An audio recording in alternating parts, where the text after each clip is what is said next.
जय हिंद साथियों, आप सभी का ब्रह्मोस क्लासेस में स्वागत है।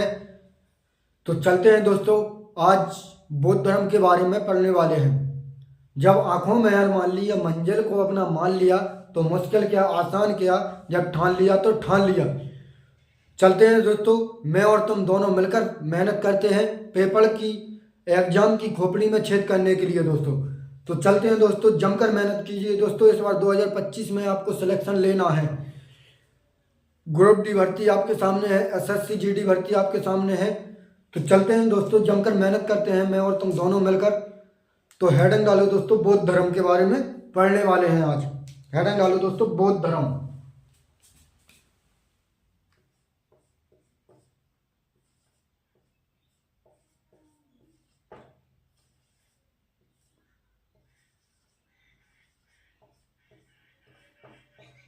हेडिंग डालो दोस्तों, बौद्ध धर्म। बौद्ध धर्म के बारे में पढ़ने वाले हैं। जो पॉइंट पूछे जाते हैं दोस्तों वही वही पढ़ेंगे, बाकी रामायण नहीं पढ़ने आप लोगों को, क्योंकि जो आपने मतलब इससे बाहर नहीं जाएगा आपका क्वेश्चन है, मेरी गारंटी है दोस्तों। तो चलते दोस्तों, सबसे पहला क्वेश्चन है दोस्तों, बौद्ध धर्म का प्रारंभ किसने किया। तो ध्यान रखना दोस्तों, बौद्ध धर्म का प्रारंभ महात्मा बुद्ध ने किया है। लिखो दोस्तों मेरे साथ, सबसे पहला क्वेश्चन है, बौद्ध धर्म का प्रारंभ किसने किया।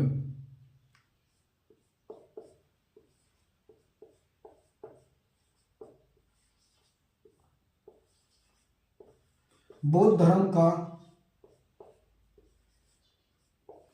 बौद्ध धर्म का प्रारंभ किसने किया दोस्तों। तो ध्यान रखना दोस्तों, बौद्ध धर्म का प्रारंभ महात्मा बुद्ध ने किया था।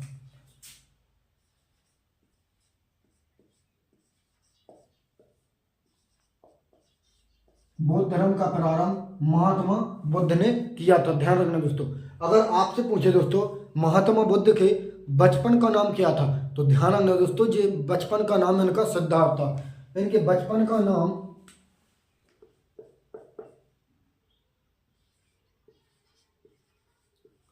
इनके बचपन का नाम क्या था। तो ध्यान रखना दोस्तों, इनके बचपन का नाम सिद्धार्थ था। ध्यान रखना दोस्तों, इनके बचपन का नाम सिद्धार्थ था। ध्यान रखना दोस्तों, इनके बचपन का नाम सिद्धार्थ था। ध्यान रखना दोस्तों, अगर आपसे पूछे दोस्तों इनकी माता का नाम क्या था, इनकी माता का नाम क्या था। इनकी माता का नाम महामाया था दोस्तों। इनकी माता का नाम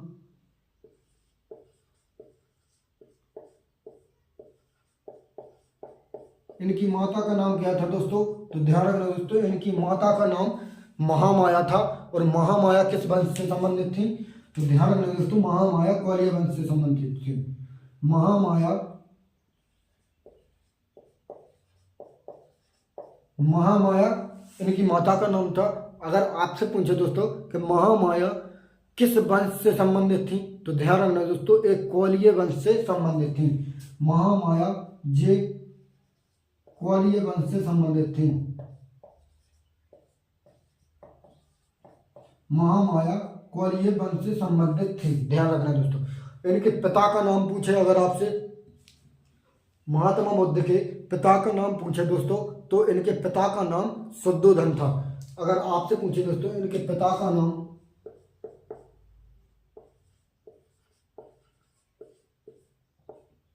इनके पिता का नाम इनके पिता का नाम पूछे दोस्तों, तो ध्यान रखना दोस्तों, इनके पिता का नाम शुद्धोधन था।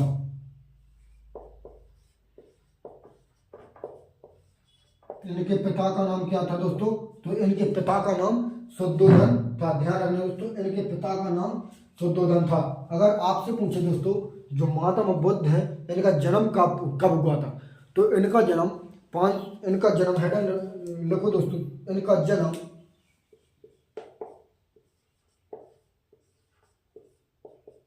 जन्म 563 ईसा पूर्व में नेपाल के लुम्बिनी में हुआ था। ध्यान रखना दोस्तों, इनका जन्म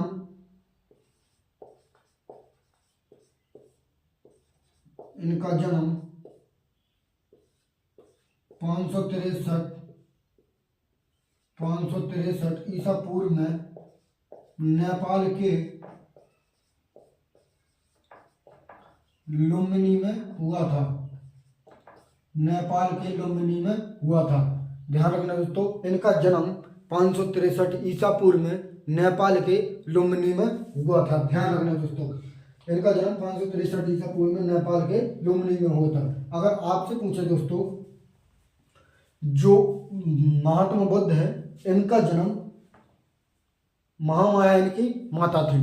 अगर आपसे पूछे दोस्तों, महात्मा बुद्ध के 7 दिन के बाद महामाया की मृत्यु हो गई। लिखो मेरे साथ दोस्तों, महात्मा बुद्ध के महात्मा बुद्ध के जन्म के बाद, महात्मा बुद्ध के जन्म के बाद,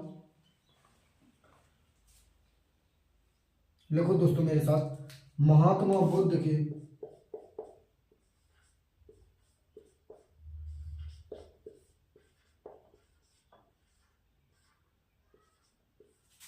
महात्मा बुद्ध के जन्म के, महात्मा बुद्ध के जन्म के 7 दिन बाद, 7 दिन बाद, 7 दिन बाद महामाया की मृत्यु हो गई। ध्यान रखना दोस्तों, मृत्यु हो गई। अगर आपसे पूछे दोस्तों, फिर महात्मा बुद्ध के जन्म के 7 दिन बाद जब महामाया की मृत्यु हो गई, फिर महात्मा बुद्ध तो 7 दिन के हैं अभी, और फिर इनकी मौसी थी गौतमी। महात्मा बुद्ध की जो मौसी थी गौतमी, गौतमी ने इनका पालन पोषण किया और इनकी सौतेली माँ भी बन गई फिर वो, है ना। लिखो मेरे साथ दोस्तों, एक बार रिवाइज करो दोस्तों। बौद्ध धर्म का प्रारंभ महात्मा बुद्ध ने किया था। बौद्ध धर्म के बचपन का नाम सिद्धार्थ था। इनकी माता महामाया थी, पिता शुद्धोधन थे। इनका जन्म 563 ईसा पूर्व में नेपाल के लुम्बिनी में हुआ था दोस्तों, और महात्मा बुद्ध के जन्म के 7 दिन बाद महामाया की मृत्यु हो गई थी। फिर इनका पालन पोषण दोस्तों ऊपर लिखते हैं दोस्तों, इसे रख कर देते हैं।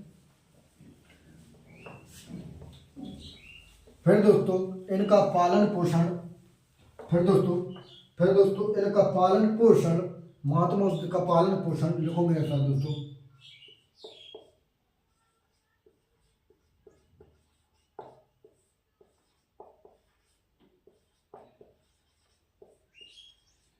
महात्मा बुद्ध का पालन पोषण,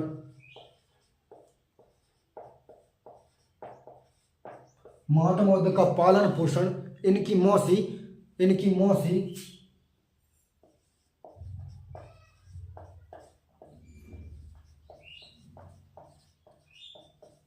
मौसी कौन थी दोस्तों? तो महात्मा बुद्ध की मौसी थी गौतमी। फिर इनकी मौसी गौतमी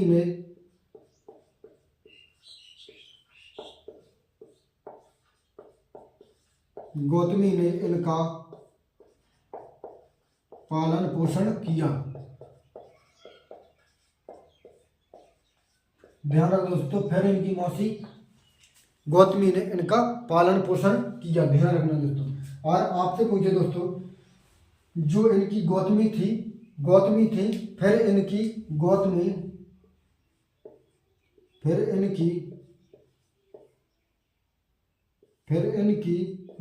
सौतेली माँ भी बन गई। सौतेली माँ भी बन गई गौतमी। फिर इनकी जब उन्होंने पालन पोषण किया तो इनकी सौतेली माँ भी बन गई दोस्तों। अगर आपसे पूछे दोस्तों, जो महात्मा बुद्ध है इनका 16 वर्ष की आयु में इनका विवाह हुआ। विवाह किससे हुआ दोस्तों? विवाह हुआ यशोधरा से। लिखो मेरे साथ दोस्तों, महात्मा बुद्ध का जन्म 16 वर्ष की आयु में यशोधरा से हुआ। महात्मा बुद्ध का जन्म हुआ दोस्तों,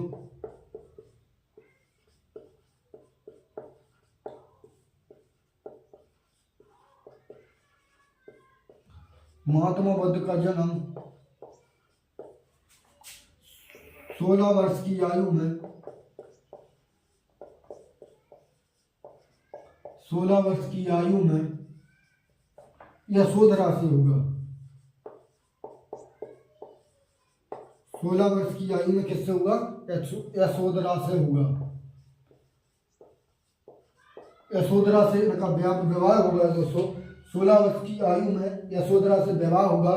फिर महात्मा बुद्ध का पुत्र होगा, पुत्र का नाम था राहुल। फिर इनका पुत्र होगा दोस्तों, इनके पुत्र का नाम क्या था, महात्मा बुद्ध के पुत्र का नाम क्या था, तो ध्यान रखना दोस्तों, पुत्र का नाम था राहुल, पुत्र का नाम था राहुल। महात्मा बुद्ध के पुत्र का नाम राहुल था दोस्तों। अगर आपसे पूछे दोस्तों, सिद्धार्थ इनके बचपन का नाम था, सिद्धार्थ को और किस किस नाम से जाना जाता था, सिद्धार्थ इनके बचपन का नाम था, किस किस नाम से जाना जाता था, तो एक तो शाक्य मुनि और कनक मुनि के नाम से जाना जाता था। सिद्धार्थ को दोस्तों, मेरे साथ लिखो दोस्तों, सिद्धार्थ को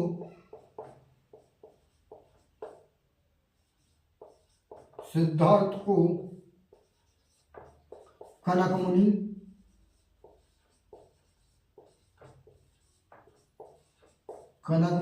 और शाक्य मुनि भी कहते हैं, शाक्य मुनि भी कहते हैं।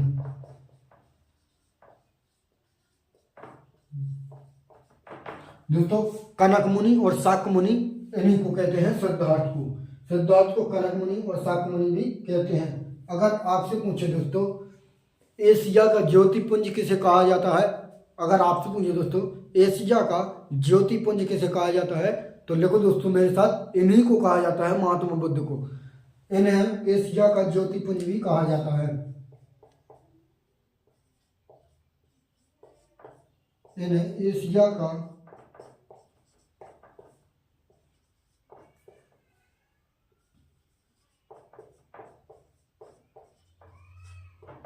ज्योतिपुंज भी कहा जाता है।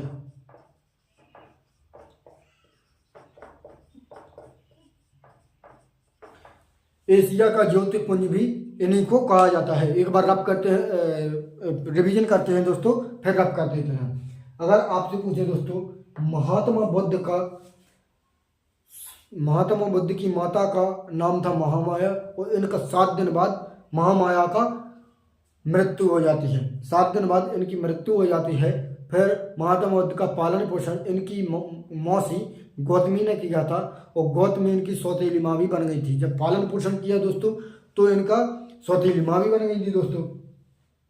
फिर महात्मा बुद्ध का जन्म, अगर आपसे पूछे दोस्तों, महात्मा बुद्ध का जन्म, दोस्तों जी गलत लग गया यहाँ पे, महात्मा बुद्ध का जन्म 563 यहाँ पर ये गलत लग गया दोस्तों। महात्मा बुद्ध का विवाह, ये गलत लग गया दोस्तों, इसे दोबारा लिखो। महात्मा बुद्ध का विवाह लिखना था दोस्तों, गलती से लिख गया।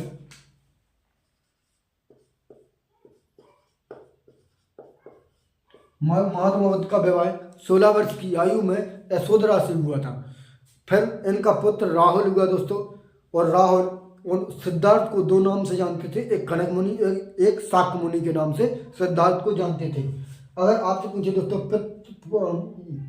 पुत्र राहुल हुआ, कनक मुनि और शाक्य मुनि के नाम से महात्मा बुद्ध का बचपन का नाम था सिद्धार्थ, इन्हीं को कनक मुनि और शाक्य मुनि के नाम से जाना जाता था। और एशिया का ज्योतिपुंज भी महात्मा बुद्ध को ही कहते हैं। तो रब करो दोस्तों, आगे बात करते हैं।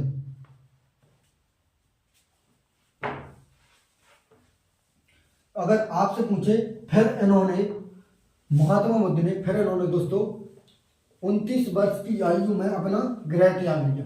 लिखो दोस्तों मेरे साथ, फिर इन्होंने 29 वर्ष की आयु में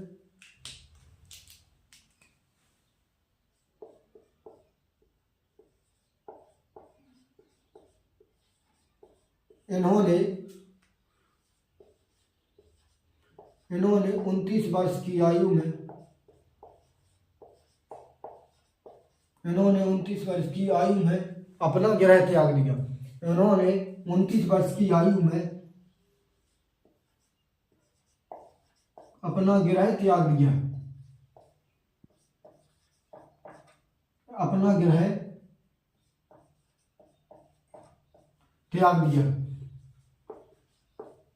इस घटना को बौद्ध धर्म में क्या कहते हैं दोस्तों? जब इन्होंने 29 वर्ष की आयु में अपना गृह त्यागा, तो इस घटना को बौद्ध धर्म में किस नाम से जाना जाता है? तो ध्यान रखना दोस्तों, इस घटना को महाभिनिष्क्रमण के नाम से जाना जाता है। देखो दोस्तों, इस घटना को महाभिनिष्क्रमण कहा गया।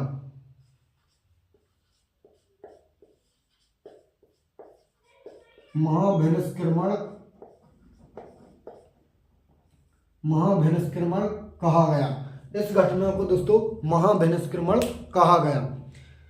अब आगे बात करते हैं दोस्तों, जब इन्होंने अपने घर त्याग दिया तो इस घटना को महाभिनिष्क्रमण कहा गया।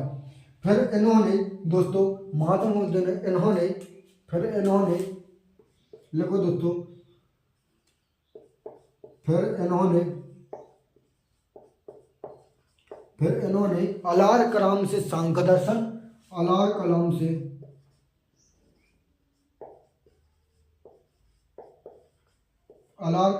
सांख्य दर्शन, अलार कलाम से सांख्य दर्शन और रुद्र कलाम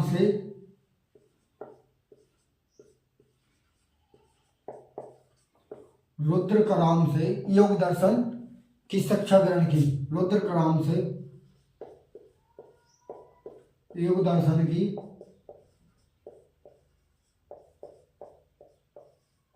शिक्षा ग्रहण की। ध्यान रखना दोस्तों, अगर आपसे पूछे दोस्तों महात्मा बुद्ध ने 29 वर्ष में अपना गृह त्याग दिया, उस घटना को महाभिनिष्क्रमण कहा गया। फिर इन्होंने अलार कलाम से सांख्य दर्शन और रुद्र कलाम से योग दर्शन की शिक्षा ग्रहण की। ध्यान रखना दोस्तों, अगर आपसे पूछे दोस्तों महात्मा बुद्ध अपने 5 मित्रों के साथ सारनाथ के, फिर महात्मा बुद्ध दोस्तों देखो मेरे साथ, फिर महात्मा बुद्ध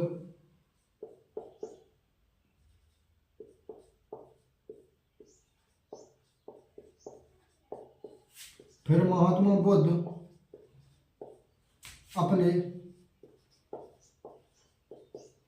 5 मित्रों के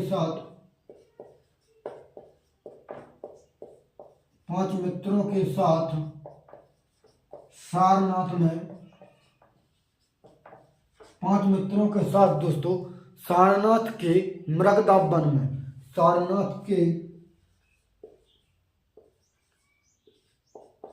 सारनाथ के मृगदाब वन में तपस्या करने लगे।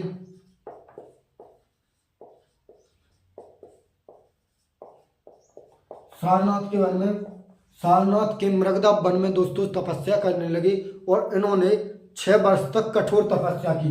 6 वर्ष तक इन्होंने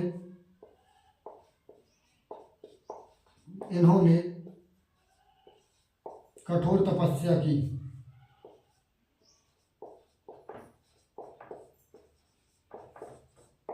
6 वर्ष तक दोस्तों इन्होंने कठोर तपस्या की। 29 वर्ष की आयु में गृह त्याग दिया, उस घटना को महाभिनिष्क्रमण कहा गया। शाक्य मुनि और कनक मुनि के नाम से इन्हीं को जानते हैं दोस्तों। और इन्होंने अलार कलाम से सांख्य दर्शन और रुद्र कलाम से योग दर्शन की शिक्षा ग्रहण की दोस्तों। और फिर महात्मा बुद्ध अपने 5 मित्रों के साथ सारनाथ के मृगदाब वन में तपस्या करने लगे और 6 वर्षों तक इन्होंने कठोर तपस्या की। और वहां फिर एक इन्हें कन्या मिली दोस्तों। वहां सारनाथ के मृगदाब वन, जब जी 6 वर्ष की कठोर तपस्या की इन्होंने, वहां फिर एक इन्हें कन्या मिली दोस्तों। कन्या ने इनसे कहा कि बीड़ा को इतना भी मत खींचो कि वह टूट जाए, और इतना कम भी ना खींचो कि वह बजे ही नहीं। लिखो दोस्तों मेरे साथ, वहां एक कन्या मिली फिर इन्हें। यहाँ तो बनेगा नहीं दोस्तों, और इसे रख करके बाहर लिखता हूं। वहां एक कन्या ने आकर बोला इनसे कि बीड़ा को इतना भी मत खींचो कि वह टूट जाए। देखो मेरे साथ, वहां एक कन्या ने कहा इनसे, वहां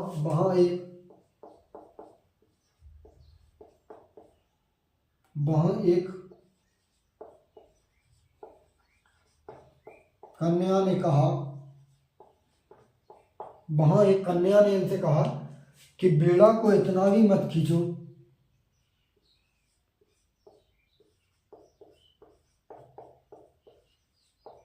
कि बीड़ा को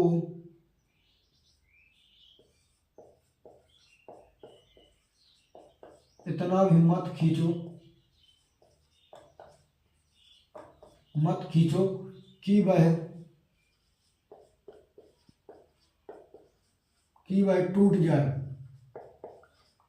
टूट जाए और इतना कम भी ना खींचो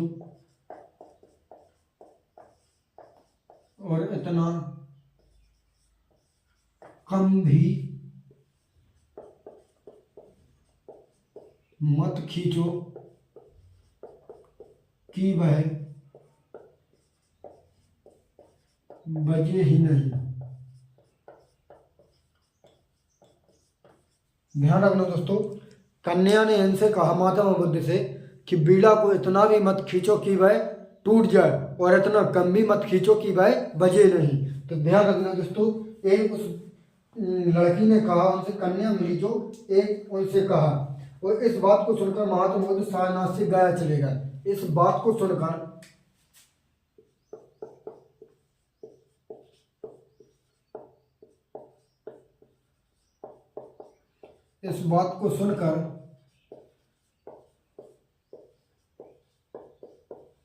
महात्मा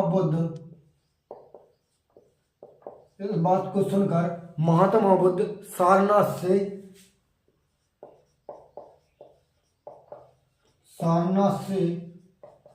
गया चले गए।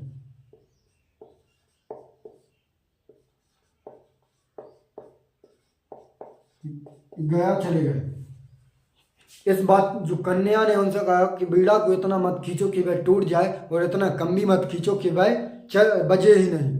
तो ध्यान रखना, इस बात को सुनकर महात्मा बुद्ध सारनाथ से गया चले गए। गया जाकर इन्हें निरंजना नदी के तट गया जाकर इन्हें ज्ञान की प्राप्ति हुई। ज्ञान की प्राप्ति कहाँ हुई दोस्तों? निरंजना नदी के तट पर पीपल वृक्ष के नीचे वैशाख पूर्णिमा के दिन इन्हें ज्ञान की प्राप्ति हुई। तो ध्यान रखना दोस्तों, इन्हें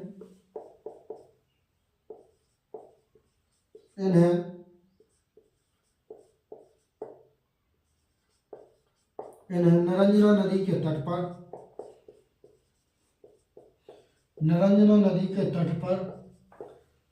पीपल वृक्ष के नीचे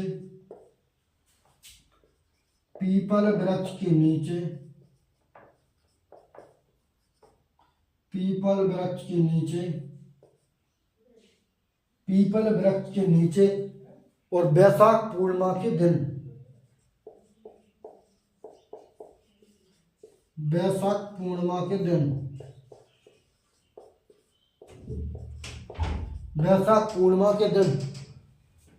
वैशाख पूर्णिमा के दिन इन्हें निरंजना नदी के तट पर पीपल वृक्ष के नीचे वैशाख पूर्णिमा के दिन इन्हें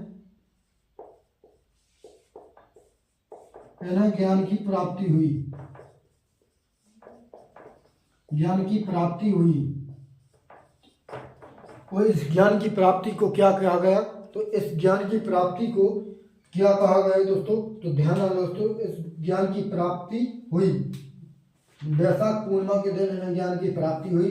ज्ञान प्राप्ति के बाद उस वृक्ष को क्या कहा गया? उस वृक्ष को महाबोधि कहा गया। जब इन्हें ज्ञान प्राप्ति की हो गई, फिर ज्ञान प्राप्ति के बाद वह वृक्ष महाबोधि कहलाया। ज्ञान प्राप्ति भई थी पीपल वृक्ष के नीचे दोस्तों। वह वृक्ष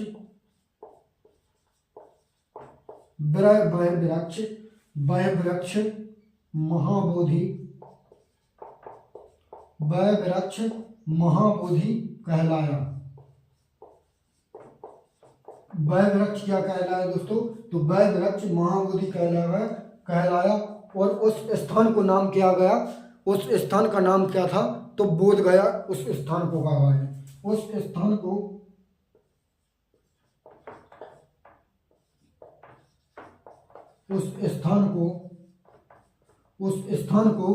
बोध गया कहा गया। उस स्थान को दोस्तों बोध गया कहा गया। ध्यान रखना दोस्तों, रिवाइज करते हैं एक बार। कन्या ने उनसे कहा कि बीड़ा को इतना मत खींचो कि वह टूट जाओ, इतना कम भी ना खींचो कि वह बजे नहीं। इस बात को सुनकर महात्मा बुद्ध ने सारनाथ से गया चले गए और गया जाकर निरंजन नदी के तट पर पीपल वृक्ष के नीचे वैशाख पूर्णिमा के दिन इन्हें ज्ञान की प्राप्ति हुई। और ज्ञान की प्राप्ति के बाद उस वृक्ष को महाबोधि कहलाया। जो पीपल के वृक्ष के नीचे उन्हें ज्ञान की प्राप्ति हुई, उस वृक्ष को महाबोधि कहा गया। और जहाँ इन्हें ज्ञान की प्राप्ति हुई वो स्थान बोध गया कहलाया। आगे बात करते हैं दोस्तों, इसे रब कर दो।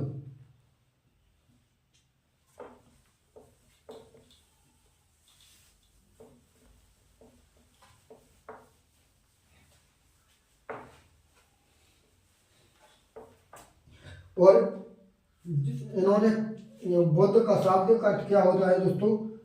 बुद्ध का शाब्दिक अर्थ क्या होता है?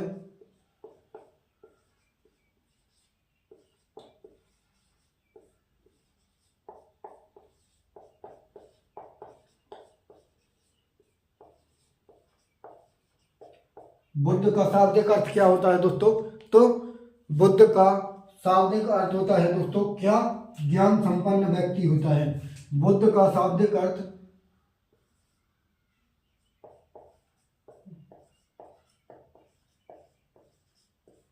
ज्ञान संपन्न व्यक्ति होता है। बुद्ध का शाब्दिक अर्थ होता है ज्ञान संपन्न व्यक्ति। ध्यान रखना दोस्तों। आप पूछे दोस्तों इन्होंने पहला उपदेश कहाँ दिया था? अगर आपसे पूछे दोस्तों इन्होंने पहला उपदेश कहाँ दिया था, तो पहला उपदेश सारनाथ में दिया था अपने मित्रों को। देखो मेरे साथ दोस्तों, पहला उपदेश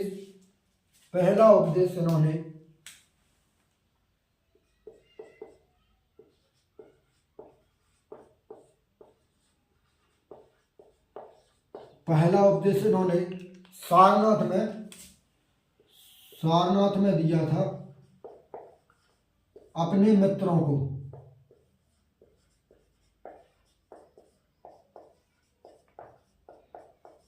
ध्यान रखना दोस्तों, महात्मा बुद्ध ने अपना पहला उपदेश सारनाथ में दिया था और अपने मित्रों को दिया था। और इस घटना को क्या कहते हैं बौद्ध धर्म में? तो महाधम्म चक्र प्रवर्तन कहते हैं। जो सारनाथ में दिया था इस घटना को क्या कहते हैं? इसे बौद्ध धर्म में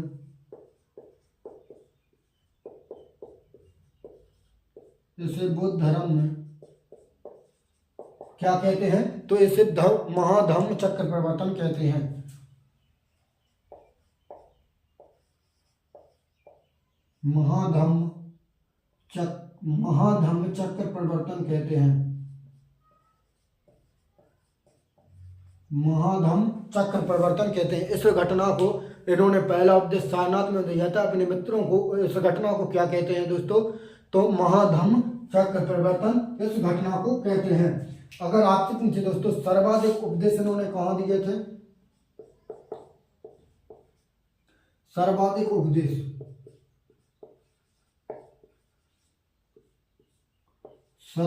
उपदेश कहाँ दिए थे? तो ध्यान रखना दोस्तों, सर्वाधिक उपदेश श्रावस्ती में दिए थे, पाली भाषा में। सर्वाधिक उपदेश कहाँ दिए थे दोस्तों? सर्वाधिक उपदेश श्रावस्ती में दिए थे। सर्वाधिक उपदेश श्रावस्ती में, पाली भाषा में।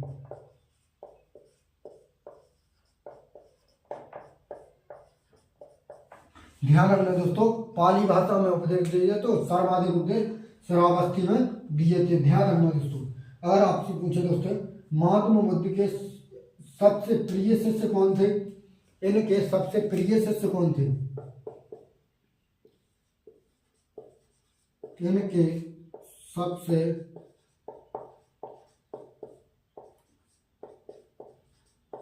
प्रिय शिष्य कौन कौन थे?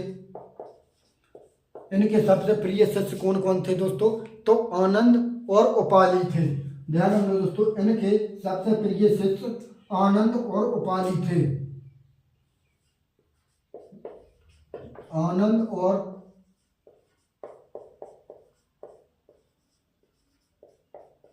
आनंद और उपाली थे। ध्यान रखना दोस्तों, अगर आपसे पूछे दोस्तों इनके सबसे प्रिय शिष्य आनंद और उपाली थे।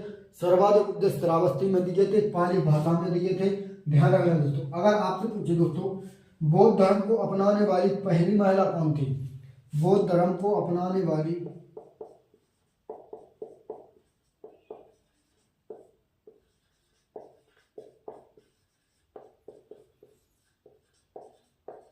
बौद्ध धर्म को अपनाने वाली पहली महिला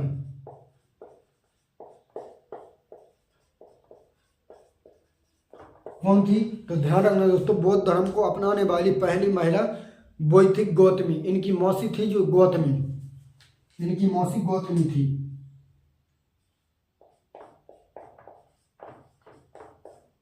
गौतमी। अगर आपसे पूछे दूसरी महिला कौन थी? पहली महिला तो ये थी और दूसरी महिला कौन थी?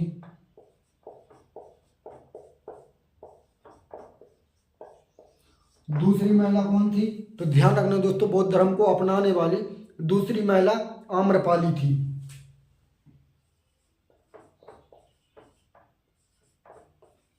आम्रपाली दूसरी महिला थी। ध्यान रखना दोस्तों, अगर आपसे पूछे दोस्तों बौद्ध धर्म को अपनाने वाला पहला पुरुष कौन था? बौद्ध धर्म को अपनाने वाला पहला पुरुष कौन था?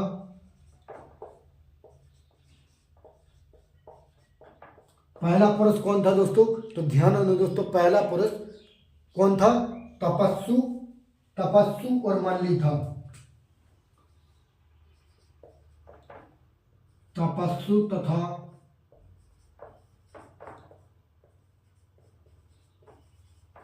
तथा मल्ली था। पहला पुरुष तपस्सु तथा मल्ली था। ध्यान रखना दोस्तों। अब आगे बात करते हैं, इसे रब कर देते। एक बार रिवाइज करो दोस्तों, अगर आपसे पूछे बुद्ध का शाब्दिक अर्थ क्या होता है? ज्ञान संपन्न व्यक्ति, जो ज्ञान से भरा हो। पहला उपदेश सारनाथ में दिया था अपने मित्रों को, और इस घटना को क्या कहा जाता है? तो महाधम्म चक्र प्रवर्तन इस घटना को कहा जाता है। सर्वाधिक उपदेश कहाँ दिए थे दोस्तों? सर्वाधिक उपदेश श्रावस्ती में दिए थे और पाली भाषा में दिए थे। इनके सबसे प्रिय शिष्य कौन कौन थे? तो आनंद और उपाली थे। बौद्ध धर्म को अपनाने वाली पहली महिला कौन थी? तो इनकी मौसी गौतमी थी और दूसरी महिला आम्रपाली थी। और बौद्ध धर्म को अपनाने वाला पहला पुरुष कौन था? तो तपस्सु और मल्ली था। तपस्सु तथा मल्ली था। रब कर देते हैं दोस्तों। अब देखो दोस्तों, महात्मा बुद्ध के 4 सत्य वचन कौन कौन से थे? महात्मा बुद्ध के 4 सत्य वचन। महात्मा बुद्ध के 4 सत्य वचन।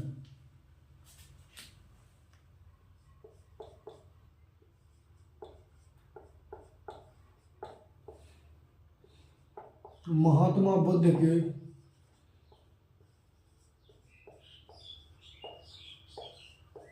4 सत्य वचन।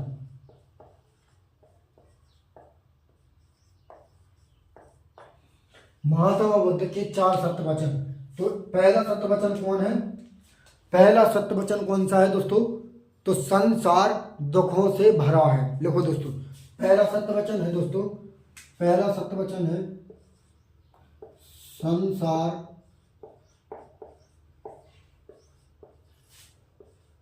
संसार दुखों से भरा है।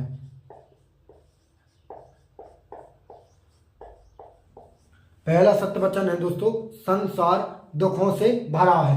अगर आपसे पूछे दोस्तों दूसरा कौन सा है? तो दूसरा सत्य वचन है दोस्तों, सभी के दुखों का कोई ना कोई अवश्य कारण है। दूसरा लिखो दोस्तों, संसार के दुखों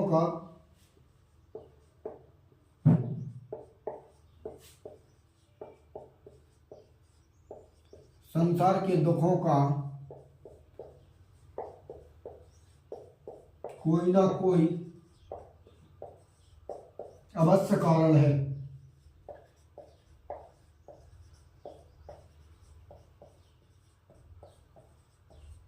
ध्यान रखना दोस्तों, संसार के दुखों का कोई ना कोई अवश्य कारण है। ध्यान रखना दोस्तों, संसार के दुखों का कोई ना कोई अवश्य कारण है। तीसरा उपदेश लिखो दोस्तों, तीसरा सत्य वचन। तीसरा लिखो दोस्तों, दुख का सबसे बड़ा कारण होता है इच्छा। दुख का दुख का सबसे बड़ा कारण, दुख का सबसे बड़ा कारण होता है क्या? इच्छा। दुख का सबसे बड़ा कारण इच्छा होती है। दुख का सबसे बड़ा कारण इच्छा है। चौथा कारण लिखो दोस्तों। चौथा कारण है दोस्तों, इच्छा पर नियंत्रण पाया जा सकता है। इच्छा पर नियंत्रण पाया जा सकता है।